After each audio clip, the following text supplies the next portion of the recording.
Shalom, selamat pagi.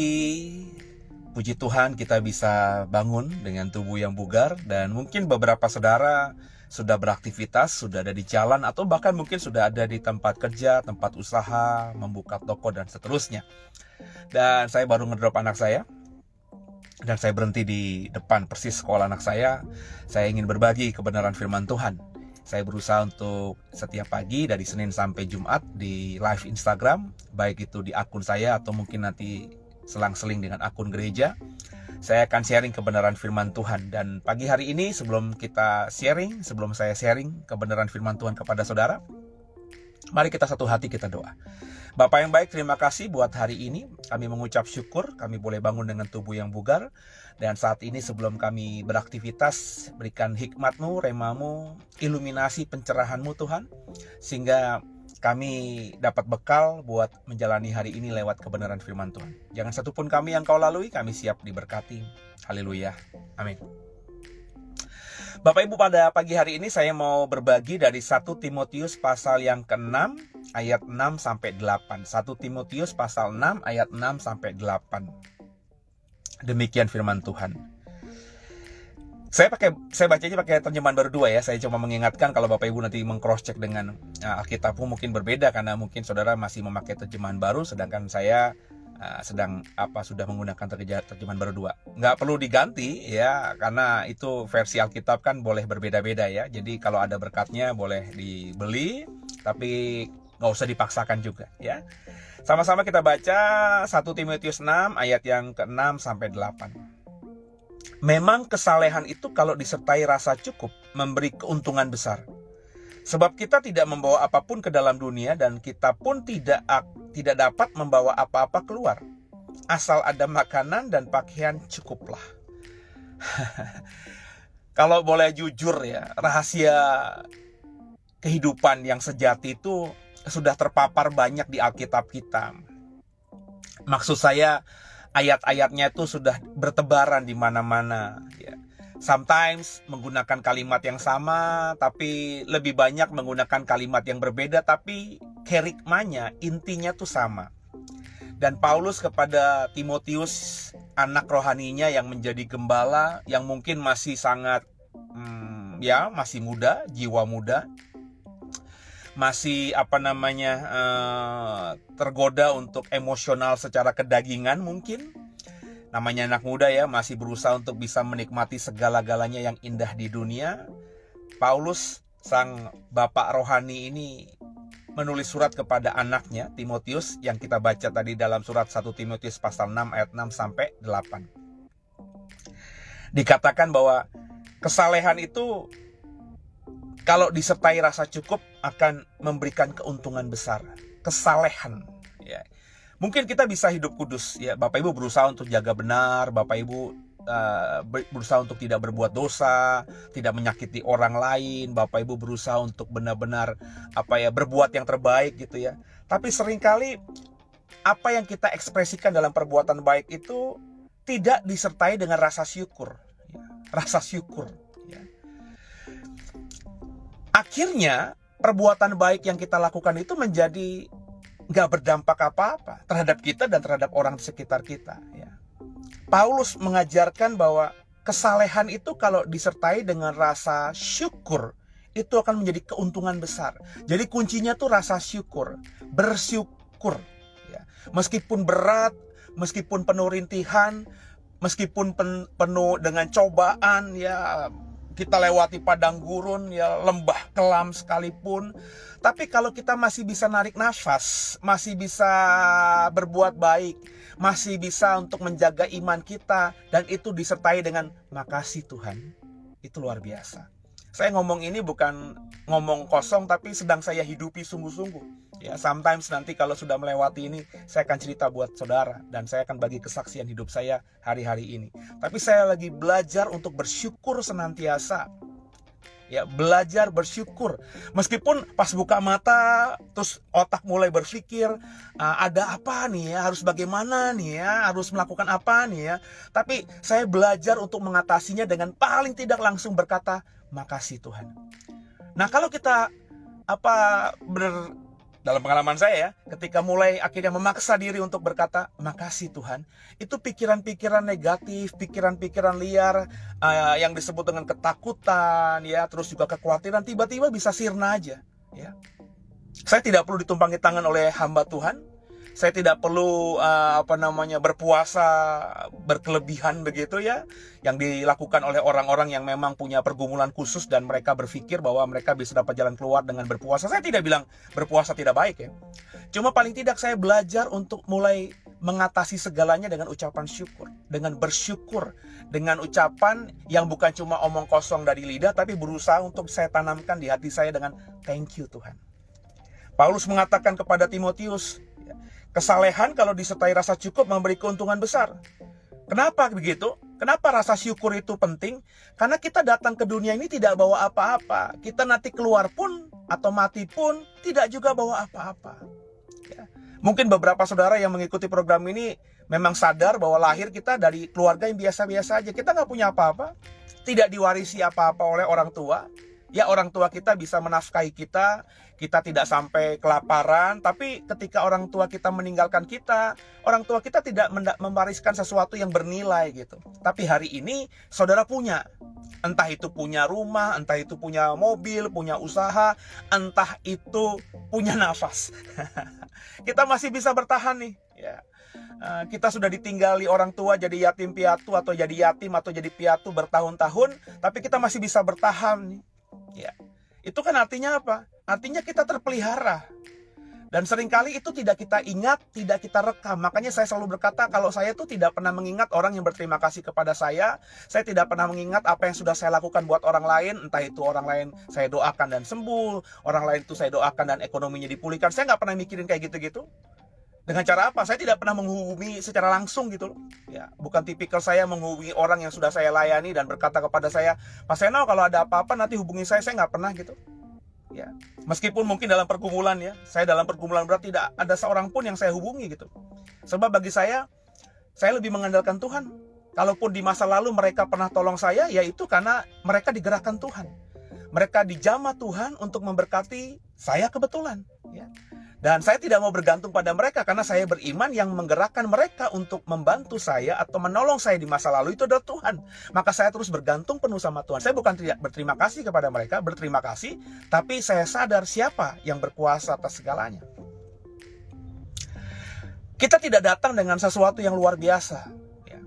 Saya pernah melayani seorang kaya raya yang dapat cucu ya dari anak pertamanya. Anak pertama, anak kedua kalau nggak salah, karena anak yang memberikan cucu ini adalah perempuan dan anak laki-laki yang pertamanya tuh kalau nggak salah belum menikah saat itu. Ya. Ketika lahir anaknya ini, ya babynya ini diberikan segala-galanya. Ya.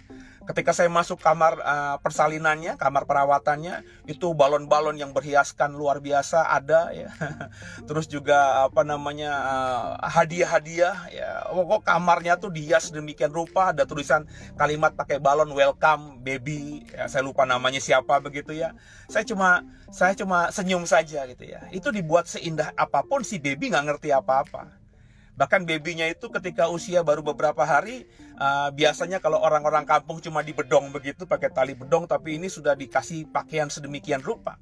Dan saya mau katakan baby itu pun juga tidak bisa merasakan pakaian branded yang dia pakai hari itu. Karena memang seorang itu ketika lahir ya lahir tanpa apa-apa, tidak punya pengertian apa-apa. Ketika kita kembali nanti, ya saya juga pernah melayani orang-orang yang berduit, saudara. Itu dikubur dengan peti mati yang harganya puluhan juta, mungkin ratusan juta. Ya, dikubur di kuburan yang harganya juga ratusan juta. Ya, ada di Jakarta, di bagian timur Jakarta, ya lebih ke timur lagi ya, bukan di Jakarta lagi, itu daerah suatu daerah yang ada tanah pemakaman beberapa, bukan cuma satu, tapi itu harganya mahal-mahal semuanya. Pertanyaannya, apakah orang yang kita cintai, yang kita perlakukan begitu ketika mati, diberikan peti mati yang bagus dan dikubur di kuburan yang terbaik, itu menikmati juga? Tidak. Mereka kembali, mereka pergi tidak dengan apa-apa. Makanya Paulus mengingatkan kepada Timotius pagi ini, mengingatkan kepada kita semua, asal ada makanan dan pakaian cukuplah. Itu rahasia dasar bagaimana kita akan bisa hidup bahagia. Jadi apapun tantangannya hadapi, apapun masalahnya hadapi. Meskipun ada lembah kelam di depan, ada badai besar di depan, ada padang gurun di depan, lewati, ya.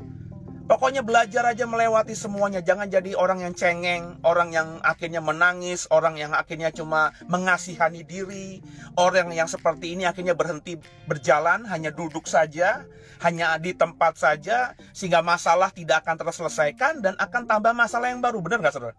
Paling tidak kalau saudara lewati padang gurun, saudara ada masalah debu, masalah panas, dahaga, dan seterusnya. Tapi kalau kita belajar terus berjalan, kita akan lewati nanti padang gurun. Tapi kalau kita ada di padang gurun, terus kita menyesali diri, aduh udah nggak ada air lah, aduh panas sekali, aduh aku dehidrasi, aduh ini juga nanti sinar matahari merusak kulitku dan lain sebagainya. Akhirnya kita menyesali diri, kita hanya berhenti saja, payungan saja. Padang gurun nggak akan kita lewati. Kita akan terus merasakan panas, merasakan dahaga, dan akhirnya tinggal tunggu waktu karena nggak pernah meninggalkan tempat itu. Kita akan mati dengan sendirinya. Jadi berjalan, saudara, terus berjalan. Ya, asal ada makan, minum, cukuplah dengan itu. Nah, belajarlah cukup dengan itu. Jadi meskipun hari ini kita lihat dompet kita tidak ada uang, kita juga masih bingung apakah hari ini goal kita, bisnis kita bisa terpenuhi. Tapi kalau kita keluar, kita buka lemari es, masih ada telur barang beberapa butir, masih ada nugget beberapa biji, ya. Atau Bapak Ibu masih menyimpan bahan-bahan makanan lainnya, belajarlah bersyukur. Bapak Ibu masih buka kerannya airnya masih nyala, ya. Kalau kita tidak lagi ada uang untuk beli aqua galon, kita masih buka keran airnya masih menyala, meskipun itu air yang katanya air PDAM mengandung apalah macam-macam gitu. Ya belajarlah untuk mengucap syukur, masaklah itu dengan matang, minumlah dengan ucapan syukur. Nah, kalau kita sudah makan dan minum dengan ucapan syukur, kita pastikan punya tenaga. Kalau kita punya tenaga, kita nggak lapar, pikiran kita bisa berjalan. Dan mulailah ikuti nalurimu. Ketika kita sudah mengundang Tuhan, Roh Kudus kita sudah undang beracara di hati kita, maka suara hati kita, naluri kita, terus kita yakin di guidance, dituntun oleh Roh Kudus. Maka belok kiri, belok kanan bukan lagi karena akal kita, tapi karena Roh Kudus yang sudah tinggal dalam kita. Maka jangan lupa untuk bersyukur dan juga mengundang Roh Kudus. Sekarang apa yang di meja makanmu? Tadi saya sebelum nganter anak saya, istri saya bilang, mau Indomie atau ada makaroni, Pak. Ya, itu makaroni instan, saudara. Indominya bukan juga makanan instan. Saya bilang, ya sudah, apa aja yang ada. Ya, kalau kamu mau masak Indomie, ya sekalian. Kalau kamu mau sekalian bikinin aku makaroni, ya kamu juga makan itu sekalian. Berarti masih ada makanan sarapan di rumah. Belajarlah bersyukur. Ya. Kalau nggak ada, sama sekali nggak ada, belajarlah tetap bersyukur karena kita masih berikan nafas. Lalu apa dong, Pak, kalau nggak ada makanan, nggak ada minuman di meja makan kita? Mandi cepat-cepat, keluar rumah. Jangan di rumah, keluar rumah. Ngapain, Pak? Jalan bersama dengan Tuhan, pasti nanti ketemu jalan, di tengah jalan. Itu kalimatnya jalan-jalan-jalan ya. Jalan bersama dengan Tuhan, di tengah jalan akan ketemu jalan. Gitu. Bapak Ibu, di Jakarta ini, di Serpong, di tempat rumah saya, di setiap perempatan tuh ada tuh orang ngemis. Saya tidak menyarankan saudara ngemis. Ada tuh orang ngamen, ada tuh orang pakai boneka Teletubbies begitu. Saya tidak menganjurkan saudara seperti itu, menjual belas kasihan orang terhadap kita atau memamerkan agar orang berbelas kasihan kepada kita. Bukan itu. Tapi intinya mereka mau keluar rumah, mereka mau berusaha, mereka bisa hidup. Jadi apa yang kau punya? Kalau kau masih punya tenaga, ya keluar rumah. Jalan ke perkampungan atau ke perumahan. Maafkan saya, kalau kau masih punya kekuatan, Bu, ketok pintu. Ada butuh bantuan, cuci-cuci. Pak, kalau kau masih punya kekuatan, ketok pintu, ada bantuan, Pak, untuk bersihin kebun. Saya rasa bisa kita kerjakan itu. Meskipun kita mengerjakan pekerjaan-pekerjaan yang hina, tapi halal paling tidak. Paling tidak hari itu kita bisa selesaikan memberikan makan anak kita makanan yang cukup, meskipun tidak mewah. Kalau kau punya skill, keluar rumah, hubungi teman-teman. Teman-teman bukan ajak ngobrol saja, tapi tanya, ada kerjaan nggak buat gue? Kalau kita hidupnya benar, Pak, ya, hidup kita lurus, kita nggak pernah nyusahin orang. Ketika kita meminta tolong orang lain, orang pasti akan tolong kita. Kecuali di masa lalu kita punya rekam jejak yang gak bagus ya. Orang pasti berpikir panjang untuk menolong kita. Kalau saudara pernah seperti itu, berarti harus benar-benar mengandalkan Tuhan. Karena jujur saja kalau kita punya rekam jejak yang yang kelam gitu ya, untuk minta tolong orang yang kenal kita dan mereka tahu siapa kita sebelumnya, akan susah. Kita tidak akan bisa dipercaya. Untuk mengembalikan kepercayaan orang itu butuh waktu. Tapi jangan putus asa. Kalau kau sudah bertobat, Tuhan pasti akan tolong. God will make a way. Makanya kalau saudara masih punya rekam jejak yang baik, jangan cengeng. Jangan seperti orang yang putus asa. Keluar rumah. Hubungi teman-temanmu. Hubungi orang. Ya, dengan skillmu, apa yang kau punya dari akademismu, S1, S2, S3 apa, coba belajar.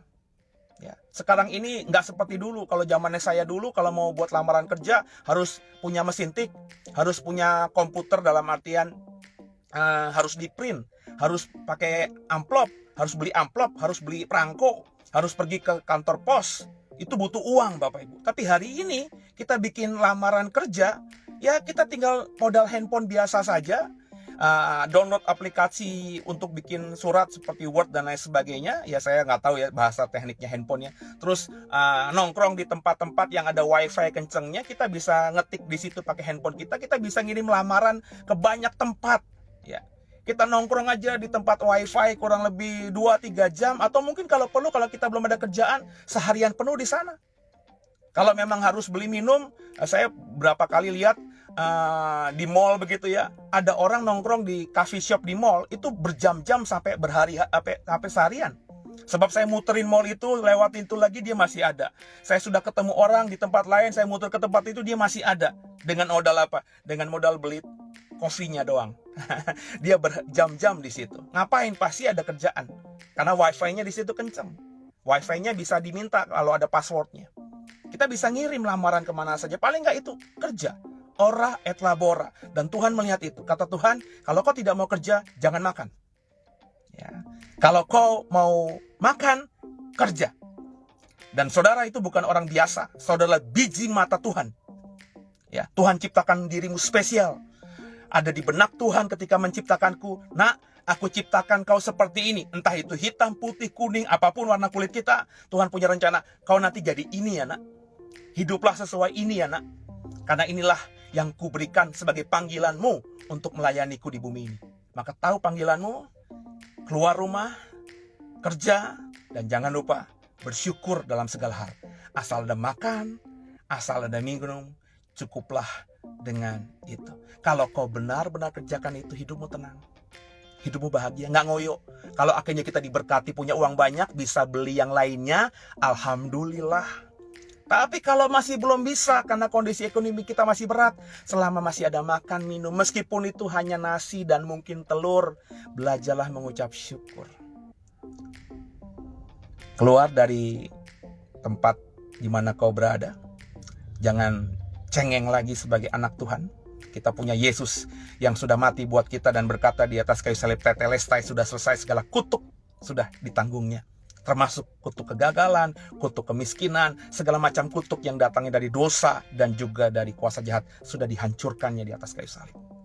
Mestinya kita dengan bekal itu bisa keluar lebih dari seorang pemenang. Haleluya. Semoga saudara diberkati hari ini. Dan terima kasih, saya mau menyapa beberapa saudara yang sudah join. Ya, ada Pak atas nama Kifotoin, join it ya. Ada Bu Irna, apa kabar Bu?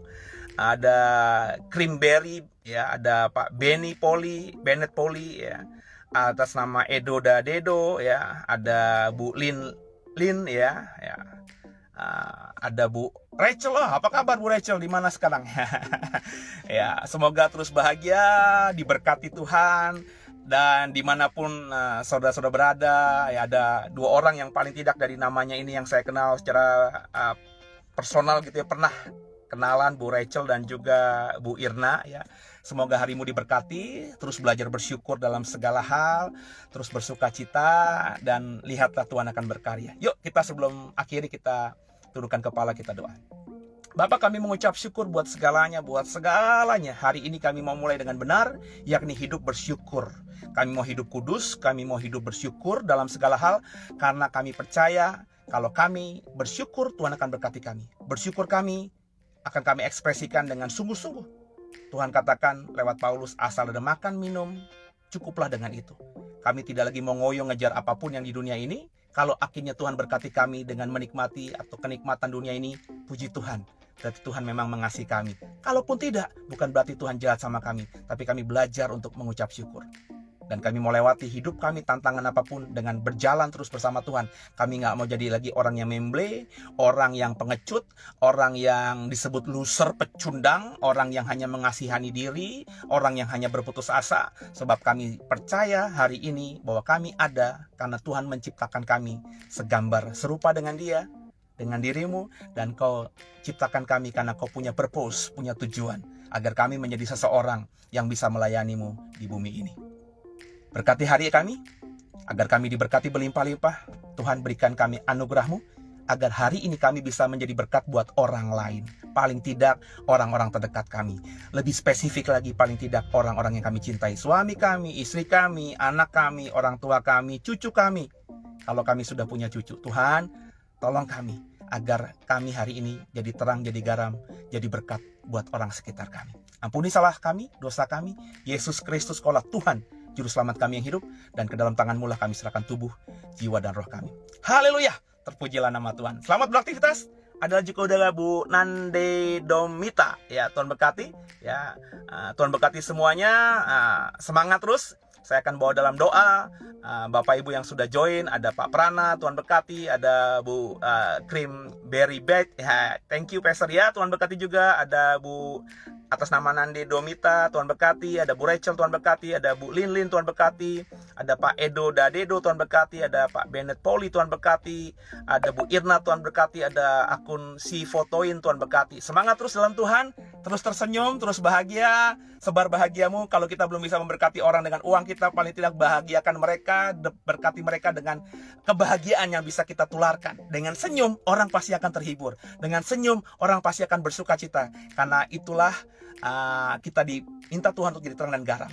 Ya, dimanapun kita berada, ingat, kau bukan dirimu saja, kau adalah karakter Kristus. Kau adalah surat Kristus yang terbuka. God bless you. Maju terus dalam Tuhan. Semangat.